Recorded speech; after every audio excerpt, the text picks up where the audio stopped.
বাংলাদেশে কোনো এক সিনেমা মুক্তি পেয়েছে। যুবকেরা সিনেমা দেখে সাংবাদিকদেরকে বলছে, এই সিনেমা এত ভালো সিনেমা, আমি সিনেমা হলেই 20 টাকা নফল নামাজ পড়ছি।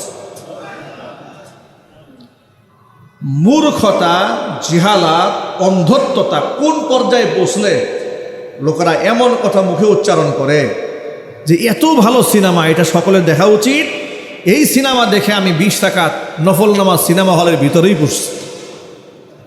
নাউজুবিল্লাহ বলবেন না ভাই? আচ্ছা, এটা শুনে আপনাদের কাছে কি অবাক মনে হয় নাই? কিন্তু তার কাছে অবাক লাগে নাই, তার কাছে কিন্তু অনেক ভালো লেগেছে। কেন ভালো লেগেছে শোনেন। মানুষ যখন মূর্খতার চূড়ান্ত সীমায় পৌঁছে যায়, মানুষ যখন মূর্খতার জিহালাতের চূড়ান্ত সীমায় পৌঁছে যায়, তখন তার কাছে ভালো আর মন্দ পার্থক্য করার কোনো যোগ্যতাই থাকে না। কোরআন বলেছে, ওয়াযায়্যানা লাহুমুশ শাইতানু আ'মালাহুম, শয়তান তাদের কাছে যত খারাপ কাজ আছে সমস্ত খারাপ কাজগুলোকে সাজিয়ে গুছিয়ে সুন্দরভাবে উপস্থাপন করে, খারাপ কাজগুলোকে তারা ভালো মনে করতে শুরু করে দেয়। 1500 বছর আগে যেমন শয়তান মানুষদেরকে বুঝিয়ে দিয়েছিল, যেই পোশাক পরে তোমরা ব্যবসা বাণিজ্য করো, যে পোশাক পরে মিথ্যা কথা বলো, যে পোশাক পরে স্ত্রী সহবাস করো, ওই পোশাক পরে তোমাদের রবের সামনে তোমরা দাঁড়াতে পারবে না। সুতরাং এই কাপড় চোপড় খুলে উলঙ্গ হয়ে কাবাঘর তোয়াফ করো। জোরে কর নাউজুবিল্লাহ। কাবাঘর তারা উলঙ্গ হয়ে তোয়াফ করত, জামা কাপড় সব কাবাঘরের বাহিরে রেখে ল্যাংটা হয়ে কাবাঘর তোয়াফ করত। শয়তান এমন বুঝ ঢুকিয়ে দিয়েছিল, শয়তান বুঝাইতো যে জামা কাপড় পরে তুমি স্ত্রী সহবাস করো, ব্যবসা বাণিজ্য করো, মিথ্যা কথা বলো, এই নাপাক জামা কাপড় পরে তো রবের সামনে দাঁড়ানো যাবে না। কি করতে হবে? একবারে জন্ম দিবসের ড্রেসআপে দাঁড়িয়ে যেতে হবে। এমন একটা বাজে নির্লজ্জতা শয়তান তাদেরকে ইবাদতের নামে ঢুকিয়ে দিয়েছিল। অনুরূপভাবে এই সমস্ত লোকেরা বলছে যে সিনেমা এত সুন্দর সিনেমা, এই সিনেমা দেখে 20 টাকা নফল নামাজ সিনেমা হলের ভিতরেই পড়ছে। আপনারা বেশি বেশি দোয়া করবেন যাতে করে এই ধরনের সিনেমা আরো বানাতে পারে। নাউজুবিল্লাহ বলবেন না? মূর্খতা, জিহালাত। আবার কিছুদিন আগে দেখেছি কোনো এক সিনেমা, এটা নাকি পরিচালক মিলে, নায়ক নায়িকারা মিলে দুয়ার মাধ্যমে, হুজুর ডেকেছে দুয়ার মাধ্যমে সিনেমা উদ্বোধন করবে। সে আওয়ামী জাহিলিয়াতের সময় যেমন বাংলাদেশে বিভিন্ন জায়গায় মূর্তি বানিয়ে দুয়ার মাধ্যমে মূর্তি উদ্বোধন করা হতো, সেই জিহালাত আর সেই মূর্খতার মধ্যে জাতি আজও পড়ে আছে। গোটা দেশের বিভিন্ন অংশে সংস্কার চলছে। আমাদের ইমানের সংস্কার হওয়া দরকার, আমলের সংস্কার হওয়া উচিত, আকীদা বিশ্বাসের সংস্কার হওয়া উচিত। মূর্খতা এবং জিহালাতের অন্ধকার থেকে আমাদের বের হয়ে আসা উচিত। কথা বলুন, ঠিক কিনা বলেন? সিনেমার অশ্লীলতা, নাচ এবং গানের অশ্লীলতা যুবকদেরকে জাহান্নামের পথে নিয়ে যাচ্ছে। কোরআন মাজিদের মধ্যে আল্লাহ রাব্বুল আমিন স্পষ্টভাবে নাচ গানকে হারাম করে দিয়েছেন। আল্লাহ সুবহানাহু ওয়া তাআলা নাচ গানকে এমনভাবে হারাম করলেন, উমরে ফারুক রাদিয়াল্লাহু তাআলা আনহুর ছেলে আব্দুল্লাহ ইবনে ওমর, নবী করিম সাল্লাল্লাহু আলাইহি ওয়াসাল্লামের যে সমস্ত সাহাবীরা হুজুরের সুন্নাহকে পুঙ্খানু আমল করেছেন, তাদের মধ্যে অন্যতম একজন সাহাবীর নাম হচ্ছে আব্দুল্লাহ ইবনে ওমর রাদিয়াল্লাহু তাআলা আনহু। এই আব্দুল্লাহ ইবনে ওমর রাদিয়াল্লাহু তাআলা আনহুর একজন সাথী, একজন খাদেম, একজন ছাত্র ছিল তাবিঈ নাফি' রাহিমাহুল্লাহ। তিনি হাদিসটা বর্ণনা করেছেন। তিনি বলেন, আমি আব্দুল্লাহ ইবনে ওমরের সাথে রাস্তা দিয়ে যাচ্ছি, এমন সময় দূর থেকে একটা মিউজিকের, একটা বাঁশির আওয়াজ শোনা গেল। এমন সময় সাথে সাথে তিনি নাফি' রাহিমাহুল্লাহ তাবিঈ, তিনি বলছেন, আমি আব্দুল্লাহ ইবনে ওমরকে দেখলাম তিনি দুই কানের মধ্যে এভাবে আঙ্গুল ঢুকালেন, এভাবে আঙ্গুল ঢুকাচ্ছেন এবং সামনের দিকে যাচ্ছেন। কিছু দূর সামনে যাওয়ার পরে আব্দুল্লাহ ইবনে ওমর আমাকে ডেকে বলছেন, এখনো কি ওই গানের আওয়াজটা শোনা যায়? তিনি বললেন, হ্যাঁ এখনো শোনা যায়। তিনি কান থেকে আঙ্গুল বের করলেন না, আরো সামনে এগোলেন। কিছু দূর যাওয়ার পরে আবার জিজ্ঞেস করলেন, এখনো শোনা যায় নাকি? বলে না, শোনা যায় না। কান থেকে আঙ্গুল বের করে ফেললেন। নাফে রাহিমাহুল্লাহ খুব অবাক হলেন যে এটা কেমন আমল হলো, কোথায় কে গান বাজাচ্ছে যেন তা আমি দায়ী না। কি বলে আমি দায়ী? অন্য কেউ গান বাজাচ্ছে এটা জন্য কি আমি দায়ী? কিন্তু এটা কানের মধ্যে আঙুল ঢুকাবার মানেটা কি? তিনি জিজ্ঞেস করলেন যে আপনি কানের মধ্যে আঙুল ঢুকালেন কেন? আব্দুল্লাহ ইবনে ওমর বলেন, আমি বিশ্বনবী মুহাম্মদ রাসূলুল্লাহ সাল্লাল্লাহু আলাইহি ওয়াসাল্লামের সাথে কোনো এক সফরে বের হয়েছিলাম। আল্লাহর নবীর কানে গানের আওয়াজ আসা মাত্র নবীজি সাল্লাল্লাহু আলাইহি ওয়াসাল্লাম এইভাবে কানের মধ্যে আঙ্গুল ঢুকিয়ে দিয়েছিলেন। আমি রসূলকে দেখেছি দূর থেকে গানের আওয়াজ শুনে নবী কানের মধ্যে এইভাবে আঙ্গুল ঢুকিয়ে দিয়েছেন, এই জন্য আমিও কানের মধ্যে আঙ্গুল ঢুকিয়ে দিয়েছি। বলেন সুবহানাল্লাহ। সাহাবা ইকরামের জীবনটা কত পবিত্র ছিল। তিনি বলেন আমি আল্লাহ রসূলকে এভাবে দেখেছি, তিনি চলার পথে দূর থেকে গানের আওয়াজ শুনেছিলেন, কানের মধ্যে আঙ্গুল ঢুকিয়ে দিয়েছিলেন। আমি হুজুরের কাছ থেকে শিখেছি, এই জন্য কানের মধ্যে আঙ্গুল ঢুকিয়ে দিলাম। আল্লাহু আকবার। যেখানে সাহাবাই কেরাম কানের মধ্যে আঙ্গুল ঢুকিয়ে দিলেন গানের আওয়াজ শোনা মাত্র, আর সেটা আমাদের সমাজে কতটা সহজলভ্য হয়েছে দেখুন। এই যে ঈদের আনন্দ চলছে, বাড়িতে বাড়িতে সাউন্ড বক্স চলতেছে। রমজান মাসে বড় বড় সাউন্ড বক্সে গান বাজতেছে। এরপরে গায়ে হলুদের অনুষ্ঠান হচ্ছে, মুসলমান হাজি সাহেব মানুষ ছেলের বিবাহ দিচ্ছে, মেয়ের বিবাহ দিচ্ছে, বড় বড় সাউন্ড বক্স নিয়ে এসেছে গান বাজাবার জন্য। শিল্পী নিয়ে এসছে গান বাজাবার জন্য। ঈদ উদযাপন উপলক্ষে বিভিন্ন শোরুম উদ্বোধন করবে, দোকান উদ্বোধন করবে, ব্যবসা প্রতিষ্ঠান সেখানে স্টার্ট করছে, বিরাট বড় বড় সাউন্ড বক্স বাজাচ্ছে, শিল্পী নিয়ে আসতেছে, গান গাওয়াচ্ছে। এগুলো কি সমাজে আসে না নাই? আরো জুড়ে বলেন। এসব হচ্ছে জাহিলি প্রথা। কি প্রথা জুড়ে বলেন? জাহিলি প্রথা। এই জাহিলি যুগের প্রথা থেকে আমাদের বের হয়ে আসতে হবে। আমাদের এই মুহূর্ত থেকে অনেক বেশি সতর্ক থাকা উচিত। রমজান শেষ হওয়ার সাথে সাথে শয়তান অবমুক্ত হয়েছে, শয়তান শৃঙ্খল মুক্ত হয়েছে। তার আলামত তো আপনারা দেখতে পাচ্ছেন। ঈদের দিন থেকেই বড় বড় সাউন্ড বক্সে গান বাজানো হচ্ছে। গতকালকে দেখেছি নৌকা ভ্রমণে কিছু উচ্ছৃঙ্খল যুবকেরা দেশীয় অস্ত্র শস্ত্র হাতে নিয়ে শোডাউন করছে আর বড় বড় সাউন্ড বক্সে গান বাজাচ্ছে। দেখেই মনে হলো রমজান শেষ হয়েছে, শয়তান যে শৃঙ্খল মুক্ত হয়েছে এটা তার বড় একটা প্রমাণ। ঠিক কিনা বলেন? রমজানেও যারা ধারাবাহিক মসজিদে এসে নামাজ পড়েছে, রমজান শেষ হওয়ার মাত্র মসজিদে আসা বন্ধ করে দিয়েছে। এমনকি সারা মাস তারাবির নামাজও পড়েছে, সে এখন মসজিদে আসা বন্ধ করে দিয়েছে। আমাদের প্রতি মুহূর্তে গুনার চিন্তা ভাবনা মনে আসা মাত্র এই কথা অন্তরের মধ্যে জাগ্রত হতে হবে, শয়তান কিন্তু শৃঙ্খলা আবদ্ধ হয়েছে। শয়তান চাবে আমার সারা মাসের ইবাদতকে নষ্ট করে দেওয়ার জন্য, কিন্তু সেই সুযোগটা আমরা দেব না। বলেন ইনশাআল্লাহ। শয়তানের একটা মিশন হচ্ছে আদম সন্তান সকলকে জাহান্নামে নিয়ে যাবে, নাউজুবিল্লাহ পড়েন। কিন্তু শয়তান এই ক্ষেত্রে আল্লাহ রব্বুল আলামিনকে বলেছেন যে আল্লাহ, যে আদমের কারণে আমি ধ্বংস হয়েছে, মালউন হয়েছে, অভিশপ্ত হয়েছে, জান্নাত থেকে বহিষ্কৃত হয়েছে, আমি এদের বিরুদ্ধে খুব গভীর চক্রান্ত করব। তবে আমার চক্রান্ত সকল ক্ষেত্রে সাকসেস হবে না। একমাত্র ইমানদার বান্দা যারা, ইল্লা ইবাদাকাল মুখলাসিন, আমি এদের সাথে পেরে উঠব না। তোমার খাঁটি বান্দা যারা, এছাড়া বাকি যারা আছে আমি সবগুলাকে জাহান্নামে নিয়ে যাব। চিৎকার দিয়ে বলেন নাউজুবিল্লাহি মিন যালিক। এটা শয়তানের একটা মিশন। শয়তান এই মিশন নিয়ে কাজ করে যে আমাদের সকলকে সন্তান জাহান্নামে নিয়ে যেতে চায়। রমজান শেষ হওয়া মাত্র শয়তানের মিশন খুব বেগবান হয়েছে। নামাজিরা নামাজ ছেড়ে দিয়েছে, সারা মাস রোজা রেখেছে, তারা মিথ্যা কথা বলতে শুরু করেছে, বড় বড় সাউন্ড বক্সে গান বাজানো শুরু করেছে। আমি খুবই অবাক হই এই ব্যাপারটাকে কেন্দ্র করে। মুসলমানদের ঈদ, মুসলমানদের আনন্দ উদযাপন আর অমুসলিমদের ঈদ আনন্দ উদযাপন কি এক জিনিস? আরো জোরে বলুন। মুসলমানদের ঈদের রং ঢংটা আলাদা, অমুসলিমদের আনন্দ উদযাপনটাও আলাদা। অমুসলিমরা আনন্দ করতে গিয়ে আল্লাহ পাকের হুকুম লঙ্ঘন করে, নাফরমানি করে, মানুষের অধিকার নষ্ট করে। কিন্তু ইসলাম আমাদেরকে এমন জীবন বিধান দিয়েছেন, আনন্দ করতে গিয়ে কারো মনে আমরা আঘাত করতে পারবো না। আনন্দিত হতে গিয়ে আমরা রবের দাসত্বের শৃঙ্খল থেকে মুক্ত হয়ে শয়তানের গোলামি করতে পারবো না।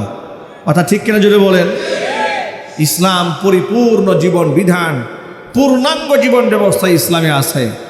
আমার সুখ দুঃখ হাসি কান্না সব কিছুর বর্ণনা কোরআনে আছে। আপনারা শুনে অবাক হয়ে যাবেন, আপনার আমার হাসিটাও কেমন হবে ইসলাম শিখিয়ে দিয়েছে, কান্নার আওয়াজটা কেমন হবে তাও ইসলাম শিখিয়ে দিয়েছে। নবী করিম সাল্লাল্লাহু আলাইহি ওয়াসাল্লাম অট্ট হাসি দিতে মানুষকে বারণ করেছেন। হুজুর বলেছেন, তাবাসসুমুকা আলি আখিকা লাকা সাদাকাতুন। অট্ট হাসিতে ফেটে পড়বে না। অট্ট হাসি হচ্ছে হাসির আওয়াজ বাহির থেকে শোনা যায়, এরকম হাসবে না। তাবাসসুমুকা আলি আখিকা লাকা সাদাকাতুন। তোমার এক মুসলিম ভাইয়ের সাথে সাক্ষাৎ হয়েছে, কথা বলার সময় মুখের মধ্যে মুচকি হেসে কথা বলবে। তুমি যে তোমার ভাইকে দেখে মুচকি হাসি দিলে, তোমার বোনকে দেখে মুখের মধ্যে সামান্য মুচকি হাসি দিয়েছ, এটা শুধু হাসি নয়, আমল নামার মধ্যে আল্লাহ তাআলা সদকার সওয়াব দান করে দিবে। কিন্তু বিলাপ করা যাবে না, অট্ট হাসিও দেওয়া যাবে না, আবার কান্না করতে গিয়ে বিলাপও করা যাবে না। দেখুন, মানুষ যদি মারা যায়, ধরুন আপনার বাবা মারা গেল, আত্মীয় স্বজন মারা গেছে, সন্তান মারা গেছে, মৃত্যুকে ঠেকিয়ে রাখার, মৃত্যুকে মোকাবেলা করার শক্তি কি আমাদের কারো আছে? আরো জোরে বলুন। মৃত্যুর সিদ্ধান্ত কি মানুষের হাতে হয়? কার হাতে সিদ্ধান্ত? এই জন্য মানুষ মারা গেলে আমরা যে দোয়াটা পড়ি, ইন্না লিল্লাহি ওয়া ইন্না ইলাইহি রাজিউন। মৃত্যুবরণ করার সংবাদ শোনা মাত্র আমরা এই দোয়া পড়ি, ইন্না লিল্লাহি, নিশ্চয়ই আমরা আল্লাহর জন্য, ওয়া ইন্না ইলাইহি রাজিউন, আর অবশ্য আমরা তার দিকে প্রত্যাবর্তন করব, তার দিকে আমরা ফিরে যাব। এর মানে হচ্ছে, কথার সারমর্ম হচ্ছে যে কেউ মারা গেল, এটা শুনে যে আমি বললাম ইন্না লিল্লাহ, এর মানে আসলে এই মৃত্যুর তো আমাদের কোনো হাত নাই। মারা গেল, এই মৃত্যুতে আমাদের কারো কোনো কি নাই, হাত নাই। ইন্না লিল্লাহ, আমরা সকলেই আল্লাহর। ওয়া ইন্না ইলাইহি রাজিউন, তার দিকে আমরা প্রত্যাবর্তিত হব, তার দিকে আমাদের সকলকে ফিরে যেতে হবে। কেমন যেন আমি নিজেকে সবক দিলাম, একদিন আজ সে মারা গেছে, অবশ্যই অনতিবিলম্বে আমরা আমাদের রবের দিকে যাত্রা করব। সুতরাং কোনো একটা ঘটনা ঘটে গেল, আপনি যদি হাহুতাশ করে চিৎকার মারেন, চুল টেনে ছিঁড়ে ফেলেন, জামা আসর দেন, জমিনের মধ্যে হামাগুড়ি দেন, এরপরে মহিলাদের মতো নানান সুরে কথাবার্তা বলেন, তাহলে কি হলো? প্রকারান্তরে আল্লাহর সিদ্ধান্তের উপর নারাজি হল। আপনি কেমন যেন আল্লাহর সিদ্ধান্ত মানতে পারছেন না। আল্লাহ, আমার সন্তান কেন মারা গেল, আমার স্বামী কেন মারা গেল, আমার সন্তান কেন মারা গেল, এটা হচ্ছে বিলাপ করার পরিণতি। এটা করা যাবে না। পক্ষান্তরে আপনি যদি চোখের পানি ছাড়েন, কান্না করেন। নবী করিম সাল্লাল্লাহু আলাইহি ওয়াসাল্লামের একটি ছেলে, নাম ছিল ইব্রাহিম, তিনি বাচ্চাকে কুলে নিয়ে চোখ থেকে পানি ঝরাচ্ছিলেন। চোখ থেকে যখন পানি পড়ছে, তখন সাথী সঙ্গী সাহাবীরা বলেন, হে রাসূল, আপনিও কান্না করেন? রাসূল বললেন, এটা হচ্ছে ভালোবাসা, এটা হচ্ছে মহব্বত। বান্দার প্রতি, বান্দার অন্তরে আল্লাহ পাক এই মহব্বত ঢেলে দিয়েছেন। চিৎকার দেখুন সুবহানাল্লাহ। তাহলে কান্না, চোখের পানি আসবে, কিন্তু বিলাপ করা, আল্লাহর সিদ্ধান্তের উপর নারাজি করে, আল্লাহ কি হলো, আমার সংসার কীভাবে চলবে, আমার ফ্যামিলি কি করে চলবে, আমি যাব কোন পথে, সন্তান যাবে কোন পথে, এরকম হাহুতাশ করা, এটা আল্লাহর সিদ্ধান্তের উপর প্রশ্ন তোলা। সুতরাং কোনোদিন ইসলামে বিলাপ করার পারমিশন দেওয়া হয় নাই। এর মানে আমি বুঝাতে চাইলাম, আমি কিভাবে হাসবো সেটা ইসলাম শিখিয়ে দিয়েছে, আমি কিভাবে কান্না করব সেটাও ইসলাম শিখিয়েছে। চিৎকার দিয়ে বলেন আল্লাহু আকবার। আমার হাসি কান্না ইসলাম শিখিয়েছে, কিন্তু আমার আনন্দটা কেমন হবে সেটা বোধহয় ইসলাম শিখিয়ে দেয় নাই, শিখায়নি। নবী করিম সাল্লাল্লাহু আলাইহি সাল্লাম হিজরত করে মক্কা ছেড়ে যখন মদিনাতুল মুনাওয়ারায় গেলেন, গিয়ে দেখতে পেলেন মদিনাবাসী বছরে 2টা দিনে খুব আনন্দ উদযাপন করে। নবীজি সাল্লাল্লাহু আলাইহি ওয়াসাল্লাম জিজ্ঞেস করলেন, এটা কেমন দিন, কিসের দিন এটা? দেখেন মদিনাবাসী খুব আনন্দ উদযাপন করে, খেলাধুলা করে। তারা বললেন, এই 2টা দিবসের নাম, একটা হচ্ছে নওরোজ, আর একটা দিবসের নাম হচ্ছে মেহেরজান। একটা হচ্ছে নওরোজ, আরেকটা কি মেহেরজান। এই 2টা দিবস, এটা আমরা বাপদাদার আমল থেকে, জাহিলি যুগ থেকে আমরা এই 2টা দিবসে উদযাপন করি। নবী করিম সাল্লাল্লাহু আলাইহি সাল্লাম বললেন, এই নওরোজ এবং মেহেরজানের পরিবর্তে আল্লাহ তাআলা তোমাদেরকে উত্তম 2টি দিন দান করেছেন। একটি দিনের নাম হচ্ছে ঈদুল ফিতর, আর একটি দিবসের নাম হচ্ছে ঈদুল আদহা। যুরকান সুবহানাল্লাহ। তোমরা এই দিবসে আনন্দ উদযাপন করবে, কিন্তু তোমাদের আনন্দ আর অমুসলিমদের আনন্দ এক নয়। দেখুন, অমুসলিমরা আনন্দ করতে গিয়ে আল্লাহর হুকুমের সীমা কিভাবে লঙ্ঘন করে। যেমন আপনি এই দেশে, বাংলাদেশে মুসলমান ছাড়াও তো অমুসলিমরা বসবাস করে। হিন্দু আছে, বৌদ্ধ আছে, খ্রিস্টান আছে, পাহাড়ি আছে, সাঁওতাল আছে, আছে না, গারো আছে, বেদে সম্প্রদায় আছে, কত প্রকৃতির লোক এদেশে বসবাস করছে।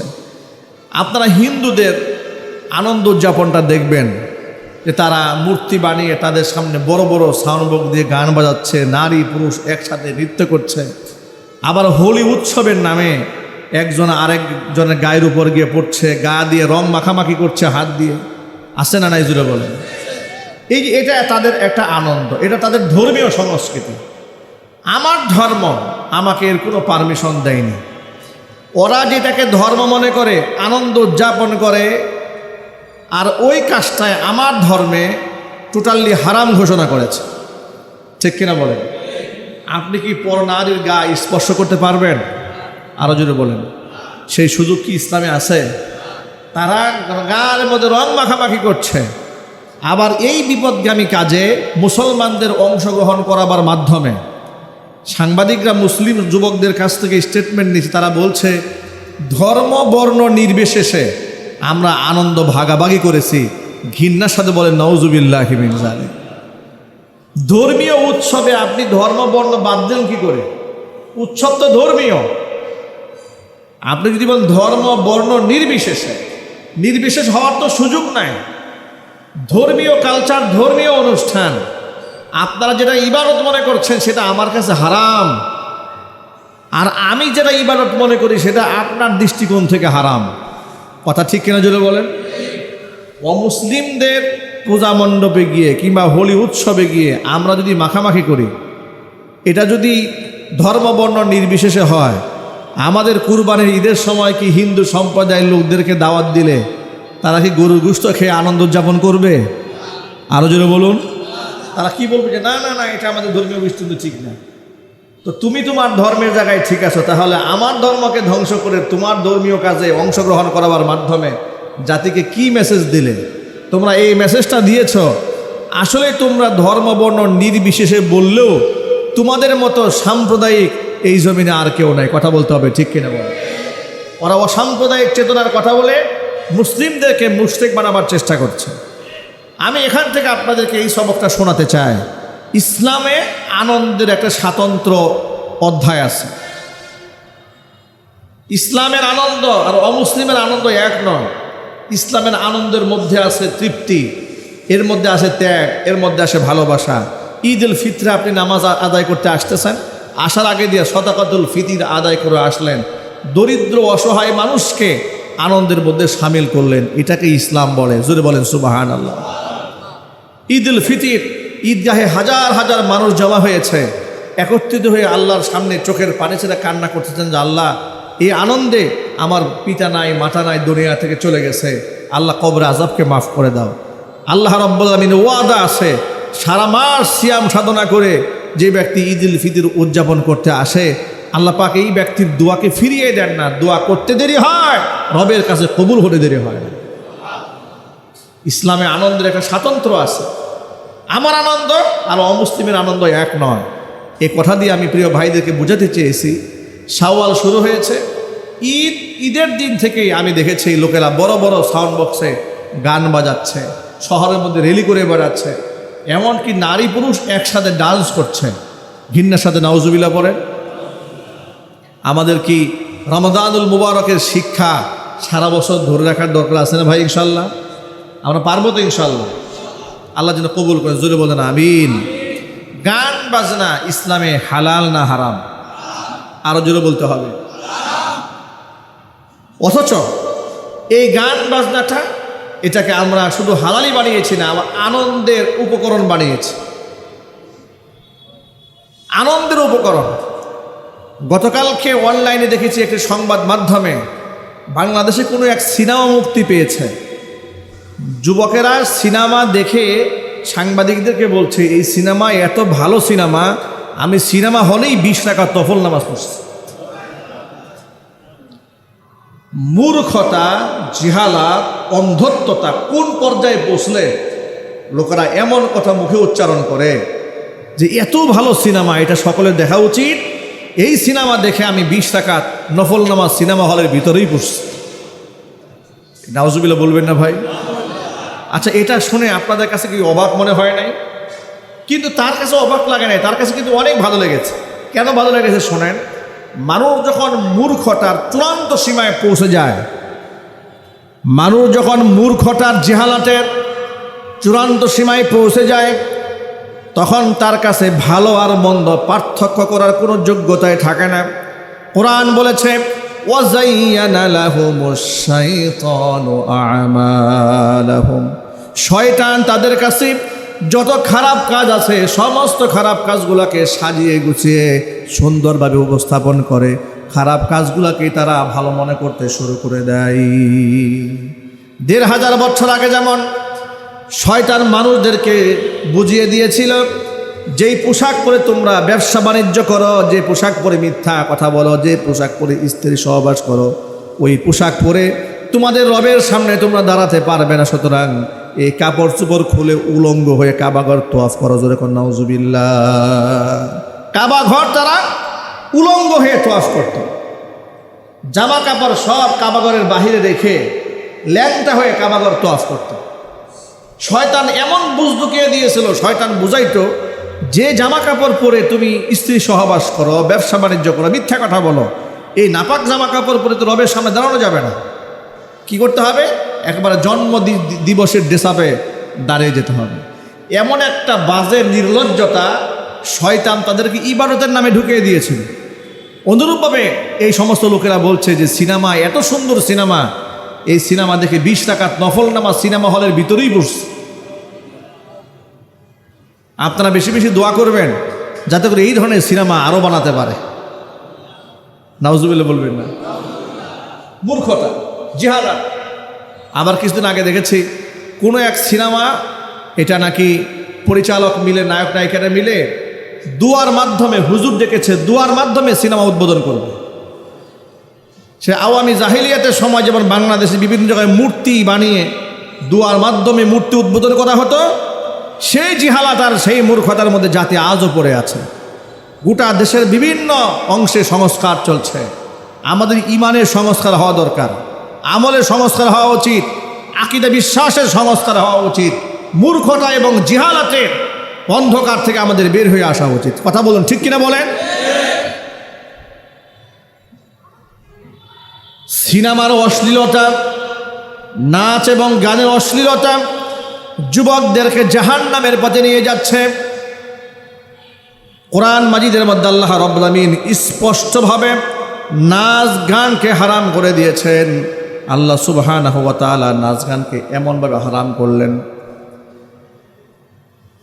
উমরে ফারুক রাদিয়াল্লাহু তাআলা আনহুর ছেলে আব্দুল্লাহ ইবনে ওমর, নবী করিম সাল্লাল্লাহু আলাইহি ওয়াসাল্লামের যে সমস্ত সাহাবীরা হুজুরের সুন্নাহকে পুঙ্খানু আমল করেছেন, তাদের মধ্যে অন্যতম একজন সাহাবীর নাম হচ্ছে আব্দুল্লাহ ইবনে ওমর রাদিয়াল্লাহু তাআলা আনহু।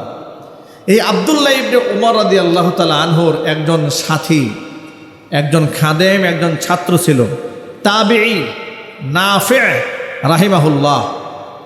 তিনি হাদিসটা বর্ণনা করেছেন। তিনি বলেন, আমি আব্দুল্লাহ ইবনে ওমরের সাথে রাস্তা দিয়ে যাচ্ছি, এমন সময় দূর থেকে একটা মিউজিকের একটা বাঁশির আওয়াজ শোনা গেল। এমন সময় সাথে সাথে তিনি নাফে রাহিমাহুল্লাহ তাবেঈ তিনি বলছেন, আমি আব্দুল্লাহ ইবনে উমরকে দেখলাম তিনি দুই কানের মধ্যে এভাবে আঙ্গুল ঢুকালেন, এভাবে আঙ্গুল ঢুকাচ্ছেন এবং সামনের দিকে যাচ্ছেন। কিছু দূর সামনে যাওয়ার পরে আব্দুল্লাহ ইবনে উমর আমাকে ডেকে বলছেন, এখনো কি ওই গানের আওয়াজটা শোনা যায়? তিনি বললেন, হ্যাঁ এখনো শোনা যায়। তিনি কান থেকে আঙ্গুল বের করলেন না, আরও সামনে এগোলেন। কিছু দূর যাওয়ার পরে আবার জিজ্ঞেস করলেন, এখনো শোনা যায় নাকি? বলে না, শোনা যায় না। কান থেকে আঙ্গুল বের করে ফেললেন। নাফে রাহিমাহুল্লাহ খুব অবাক হলেন যে এটা কেমন আমল হলো, কোথায় কে গান বাজাচ্ছে যেন তা আমি দায়ী না। কি বলে, আমি দায়ী? অন্য কেউ গান বাজাচ্ছে, এটা জন্য কি আমি দায়ী? কিন্তু এটা কানের মধ্যে আঙ্গুল ঢুকাবার মানেটা কি? তিনি জিজ্ঞেস করলেন যে আপনি কানের মধ্যে আঙ্গুল ঢুকালেন কেন? আব্দুল্লাহ ইবনে ওমর বলেন, আমি বিশ্বনবী মুহাম্মদ রাসূলুল্লাহ সাল্লাল্লাহু আলাইহি ওয়াসাল্লামের সাথে কোনো এক সফরে বের হয়েছিলাম। আল্লাহর নবীর কানে গানের আওয়াজ আসা মাত্র নবীজি সাল্লাল্লাহু আলাইহি ওয়াসাল্লাম এইভাবে কানের মধ্যে আঙ্গুল ঢুকিয়ে দিয়েছিলেন। আমি রসূলকে দেখেছি দূর থেকে গানের আওয়াজ শুনে নবী কানের মধ্যে এইভাবে আঙ্গুল ঢুকিয়ে দিয়েছেন, এই জন্য আমিও কানের মধ্যে আঙ্গুল ঢুকিয়ে দিয়েছি। বলেন সুবহানাল্লাহ। সাহাবা ইকরামের জীবনটা কত পবিত্র ছিল। তিনি বলেন, আমি আল্লাহ রসূলকে এভাবে দেখেছি, তিনি চলার পথে দূর থেকে গানের আওয়াজ শুনেছিলেন, কানের মধ্যে আঙ্গুল ঢুকিয়ে দিয়েছিলেন। আমি হুজুরের কাছ থেকে শিখেছি, এই জন্য কানের মধ্যে আঙ্গুল ঢুকিয়ে দিলাম। আল্লাহু আকবার। যেখানে সাহাবায়ে কেরাম কানের মধ্যে আঙ্গুল ঢুকিয়ে দিতেন গানের আওয়াজ শোনা মাত্র, আর সেটা আমাদের সমাজে কতটা সহজলভ্য হয়েছে দেখুন। এই যে ঈদের আনন্দ চলছে, বাড়িতে বাড়িতে সাউন্ড বক্স চলতেছে। রমজান মাসে বড় বড় সাউন্ড বক্সে গান বাজতেছে। এরপরে গায়ে হলুদের অনুষ্ঠান হচ্ছে, মুসলমান হাজি সাহেব মানুষ ছেলের বিবাহ দিচ্ছে, মেয়ের বিবাহ দিচ্ছে, বড় বড় সাউন্ড বক্স নিয়ে এসেছে গান বাজাবার জন্য। শিল্পী নিয়ে এসছে গান বাজাবার জন্য। ঈদ উদযাপন উপলক্ষে বিভিন্ন শোরুম উদ্বোধন করবে, দোকান উদ্বোধন করবে, ব্যবসা প্রতিষ্ঠান সেখানে স্টার্ট করছে। বিরাট বড় বড় সাউন্ড বক্স বাজাচ্ছে, শিল্পী নিয়ে আসতেছে, গান গাওয়াচ্ছে। এগুলো কি সমাজে আসে না নাই? আরো জুড়ে বলেন। এসব হচ্ছে জাহিলি প্রথা। কি প্রথা জুড়ে বলেন? জাহিলি প্রথা। এই জাহিলি যুগের প্রথা থেকে আমাদের বের হয়ে আসতে হবে। এই পৃথিবীতে আপনি যাদেরকে অনুসরণ করবেন তাদের সাথে হাসর হবে। নাউজুবিল্লাহ জুড়ে বলেন। আরো চিৎকার দিয়ে বলে নাউজুবিল্লাহি মিন যালিক।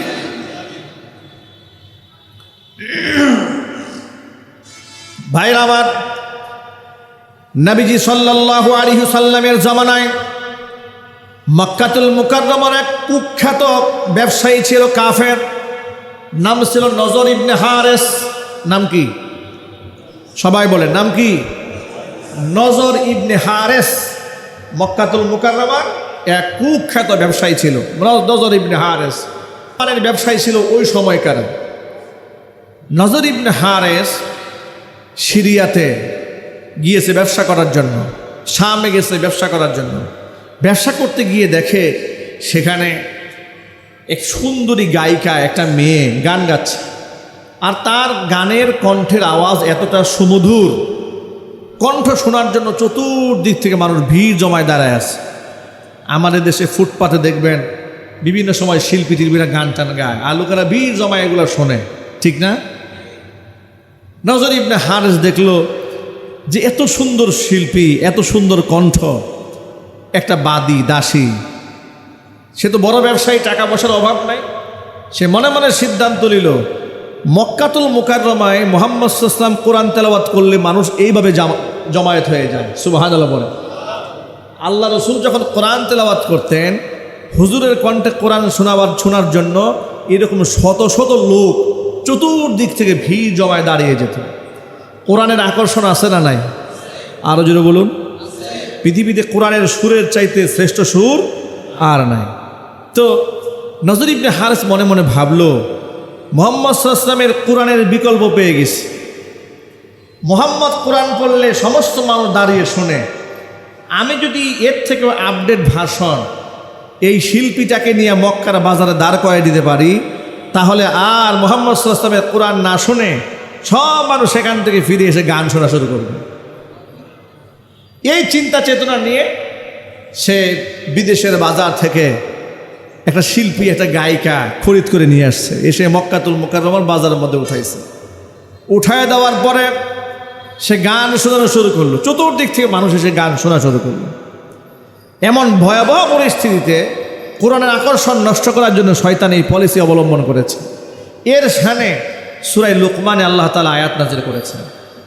আল্লাহ রাব্বুল আলামিন বলে দিয়েছেন, এই সমস্ত কর্মকাণ্ড যারা করে তারা নিজেদের জাহান্নামের দিকে নিজেরাদেরকে ধাবিত করে। আল্লাহ পাকের ভাষায় শোনাচ্ছি আপনাদেরকে। আল্লাহ রাব্বুল আমিন বলছেন, ওয়ামিনান নাসি মান ইয়াশতারি লাহুল হাদিসি লিয়ুদিল্লা আন সাবিলিল্লাহি বিগাইরি ইলমিন ওয়া ইয়াত্তাখিযাহা হুজুয়া উলাইকা লাহুম আযাবুম মুহিন।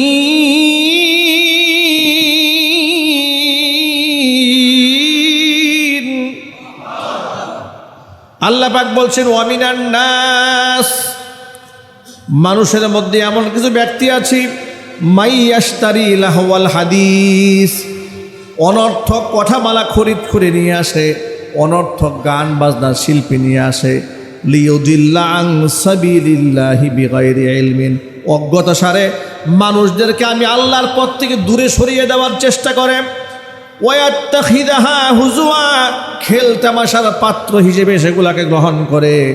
উলাইকা লাহুম আযাবুম মুহিন, এদের জন্য রয়েছে অপমানজনক শাস্তির ব্যবস্থা। সূরা লুকমানের এই আয়াতখানা যখন নাজিল হলো, 6 নম্বর আয়াতখানা যখন নাজিল হলো, রাইসুল মুফাসসিরিন আব্দুল্লাহ ইবনে আব্বাস রাদিয়াল্লাহু তাআলা আনহু সহ অসংখ্য মুফাসসিররা এই আয়াতের তাফসিরে লিখেছেন, এই আয়াতটি নাজিল হয়েছে নজর ইবনে হারেস, যে গানের শিল্পী খরিদ করে নিয়ে আসছিল তার ব্যাপারে। মনে রাখবেন, এই যে কনসার্টের আয়োজন হয় বাংলাদেশের বিভিন্ন জায়গায়, গাজীপুরে হয় না? একটু জোরে বলতে হবে, কনসার্টের আয়োজন হয় না? এখন দেখবেন রাজনৈতিক নেতারা দলের শোডাউন করার জন্য তারা শিল্পী নিয়ে আসবে, কনসার্ট করে, গণ জমায়েত করার জন্য।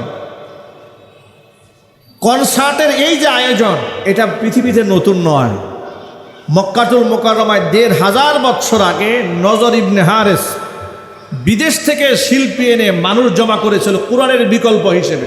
নাউজুবিল্লাহ বলেন। আল্লাহ পাক বলেন, লিয়ুদিল্লা আন সাবিলিল্লাহ, এদের মিশনটাই ছিল আমি আল্লাহর পথ থেকে মানুষদেরকে দূরে সরিয়ে নেওয়া। আল্লাহর পথ থেকে মানুষকে দূরে সরিয়ে নেওয়ার জন্য গানের শিল্পী খরিদ করে এনে পাবলিকলি প্রচার করেছিল। বর্তমান জমানায় যারা কনসার্ট করে তারা নজর ইবনে হারেসের পথেই রওনা হয়েছে, ঠিক কিনা বলে?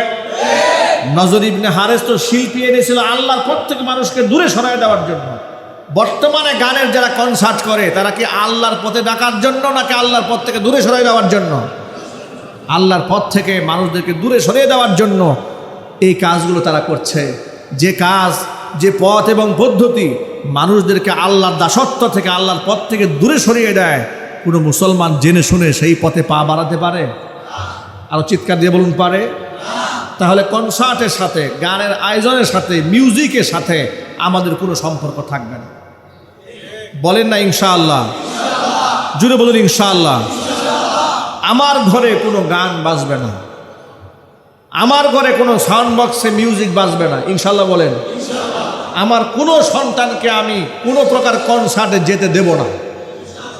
অপসংস্কৃতির আগ্রাসন আমরা রুখে দেব। আমরা আমাদের বিবাহ শাদীর মধ্যে সুন্নাহ ফলো করব।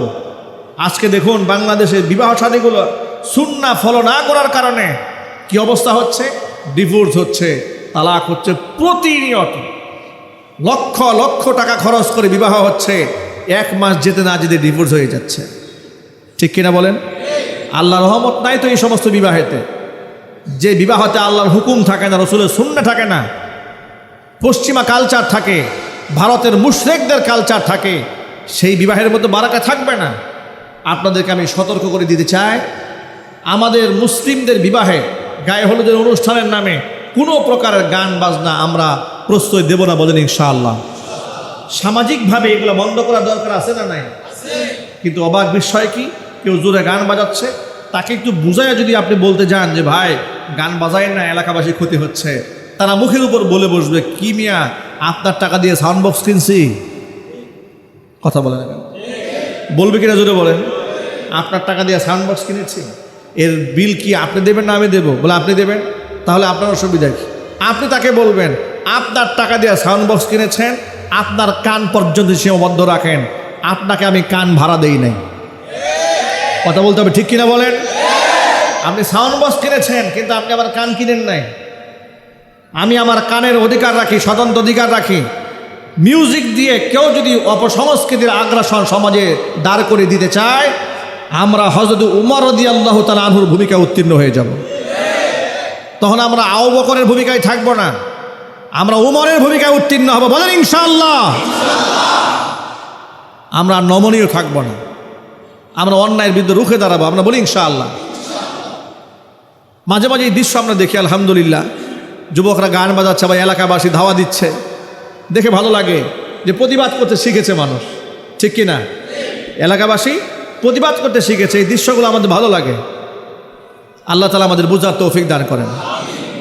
যে কথা বলতে গিয়ে এতগুলো কথা বলেছি, মদিনাতুল মুনাওয়ারায় রাসূল আসার পরে নওরোজ এবং মেহেরজান, জাহিলি যুগের আনন্দঘন প্রথা, এটা বন্ধ করে ঈদুল ফিতর এবং ঈদুল আযহা মুসলিমদেরকে উপহার দিলেন। তাহলে বোঝা গেল জাহিলি যুগের কোনো প্রথা ইসলাম আসার পরে আর চলতে পারে না। এই বছর ঈদুল ফিতরে ভিন্নভাবে আমরা উদযাপন করেছি, একটু খোলামেলা মন নিয়ে। এই বছরে আনন্দটা বিগত 16 বছরের চাইতে কম ছিল না বেশি ছিল? ঠিক কিনা বলেন? আপনারা তো অনেকে জানেন না, আপনাদেরকে অবগত করছি।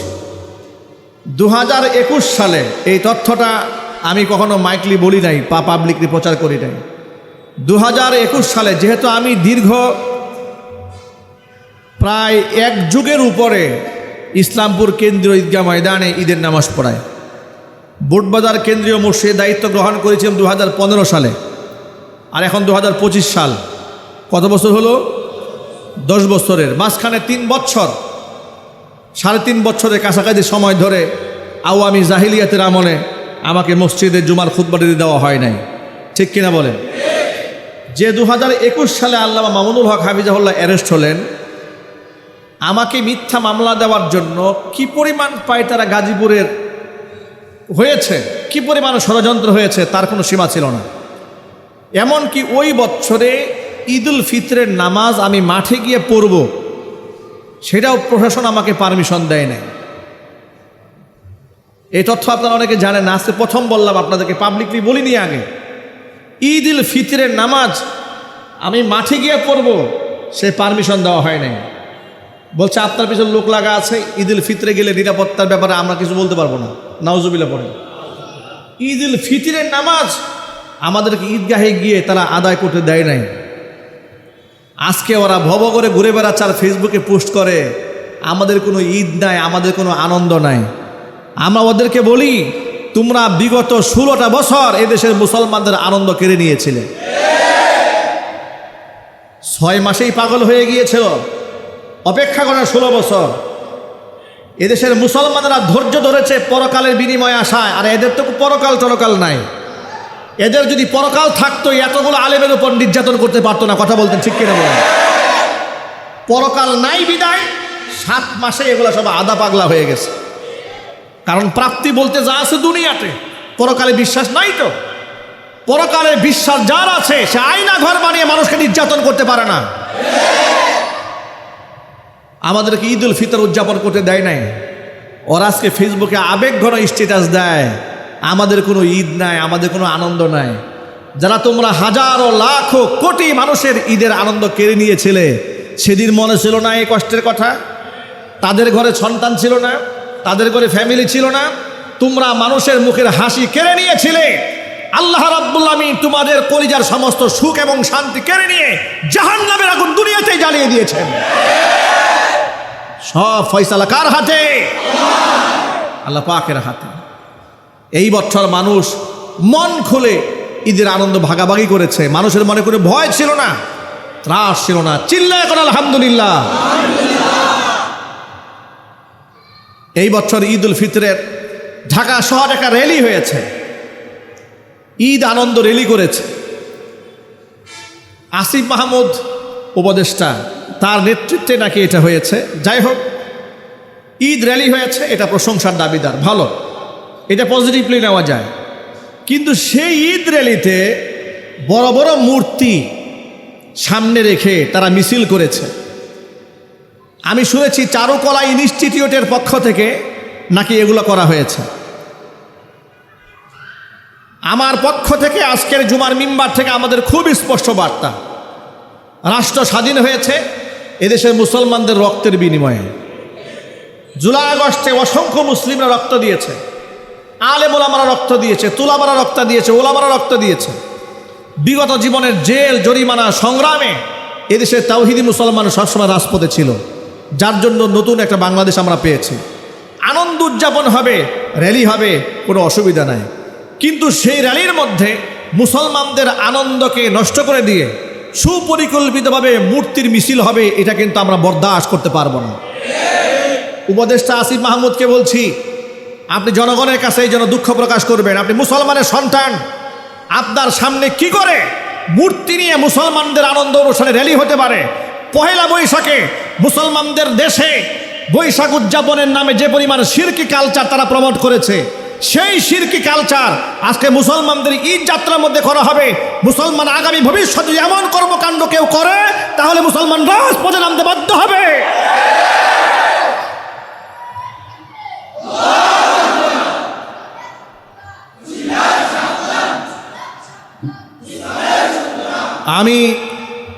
আমি উপদেষ্টা আসিফ মাহমুদকে সতর্ক করে বলছি, ইসলামের ঈদ আর অমুসলিমদের পূজা এক নয়, ঠিক কিনা বলেন? নওরোজ এবং মেহেরজান বাদ দিয়ে ঈদ উল ফিতর, ঈদ উল আযহা আনা হয়েছে। এর মানে শিরকি কালচারের কোনো একটা আনন্দ অনুষ্ঠান মুসলমানরা করতে পারে না। আর সেই অনুষ্ঠানে ঈদের র্যালি নামে সেখানে মূর্তি, হুতুম, পেশা টেশাদের মিছিল হবে, ঘোড়ার মূর্তি দেওয়া হবে, বাঘের মূর্তি দেওয়া হবে, কচ্ছপের মূর্তি দেওয়া হবে। এগুলাকে আমরা বরদাস্ত করব? চিৎকার এবং করব? আমি সকলকে সতর্ক করছি, আমাদের মুসলমানদের আনন্দের একটা স্বাতন্ত্র্য আছে, ভিন্ন বৈশিষ্ট্য আছে। এটার মধ্যে কোনো ফাসিকি নাই, এর মধ্যে কোনো পাপিষ্ঠদের কালচার নাই, এর মধ্যে কোনো শিরকি কালচার নাই। আল্লাহ রাব্বুল আলামিন আমাদের সকলকে সতর্ক থাকার তৌফিক দান করেন। জোরে কোন আমিন। রমজান শেষ হয়েছে, শাওয়াল শুরু হয়েছে। আল্লাহ তাআলা আমাদেরকে এখন থেকে অত্যন্ত সতর্কতার সাথে কদম পরিচালনা তৌফিক দান করেন। আমরা শয়তানের ওয়াসওয়াসা থেকে বাঁচব। যখনই শয়তানে ঢুকাই পড়ব, ইস্তিগফার বেশি বেশি পাঠ করব, বলেন ইনশাআল্লাহ। আমি আপনাদের সকলের কাছ থেকে ওয়াদা নিতে চাই, কোনো প্রকার বিবাহের অনুষ্ঠানে, আমাদের নিয়ন্ত্রিত কোনো বিবাহের অনুষ্ঠানে গান বাজনা বাজবে? আরো জোরে বলতে হবে। গায়ে হলুদের নামে অশ্লীলতা আমাদের সমাজে চলবে? দোকানপাটে গান বাজাবেন? আল্লাহর গজব পড়বে আপনার দোকানে, ঠিক কিনা বলেন? আপনি গান বাজাচ্ছেন, আল্লাহর গজব পড়বে। নিজে গুনাহ করছেন, অন্য মানুষকে গুনাহ করাচ্ছেন। কোরআন তেলাওয়াত বাজান, ইসলামী সঙ্গীত বাজান, গজল বাজান, মানুষ শুনুক। সৌদি আরবে যাবেন, মক্কাতুল মুকাররমা যাবেন, মদিনাতুল মুনাওয়ারা যাবেন, গাড়িতে গাড়িতে কোরআন তেলাওয়াত বাজতেছে, ঠিক কিনা? আপনি প্রাইভেট কার ভাড়া নেন, ট্যাক্সি ক্যাব নেন, দেখবেন ছোট্ট আওয়াজে, স্মুথ আওয়াজে কোরআন তেলাওয়াত বাজতেছে। মসজিদে হারামে ইমাম সাহেবের তেলাওয়াত বাজতেছে, কত সুন্দর, মানে গেলেই মনটা ভালো হয়ে যায়। আর কেন আমাদের দেশের গাড়ির মধ্যে বিরাট বড় পর্দা লাগিয়ে সেখানে গান বাজাচ্ছে, সিনেমা চলতেছে, আর রাস্তাঘাটে দেখেন না অবস্থাটা কি হয়েছে? অ্যাক্সিডেন্ট, কি ভয়াবহ অ্যাক্সিডেন্ট হচ্ছে। কেন? আমরা আল্লাহ নাফরমানির মধ্যে ডুবে গেছি। আল্লাহ রাব্বুল আলামিন নিরাপত্তা আমাদের থেকে উঠিয়ে নিয়েছেন আমাদের নাফরমানির কারণে। আল্লাহ তাআলা যেন আমাদের সকলকে হেফাজত করেন। জোরে কোন আমিন।